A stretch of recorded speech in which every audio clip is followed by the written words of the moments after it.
কি 6 ঘন্টা 8 ঘন্টা হাফেজ এনে কোরআন খতম দেয়া হয়। এই পদ্ধতিতে আল্লাহ রাসূলের জামানায় ছিল না।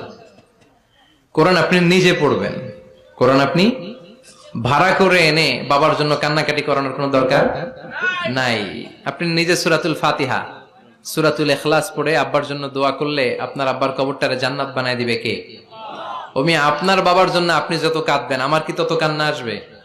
আপনি আমার যতই বলেন হুজুর আমার আব্বার জন্য একটু দোয়া করেন, একটু, আমি যতই দোয়া করি আপনার আব্বার জন্য কি আমি কাঁদবো? কথা বলেন, আমার আব্বার জন্য আমার কান্না আসবে, ঠিক কিনা? এজন্য সূরাতুল ফাতিহা পড়ে দোয়া করবেন, সূরাতুল ফাতিহা পড়ে আব্বার জন্য দোয়া করবেন। আচ্ছা, আপনারা একটা উত্তর দেন তো, বিষ্ণু ঈসা ইসলাম খাদিজাতুল কুবরাকে ভালো কি বেশি বাসতো না কম বাসতো? খাদিজাতুল কুবরার ইন্তেকালের পরে সাহাবাদেরকে নিয়ে কোরআন খতম হয়েছে? হয় নাই। ফাতেমাতুজ জোহরা উনি আগে মারা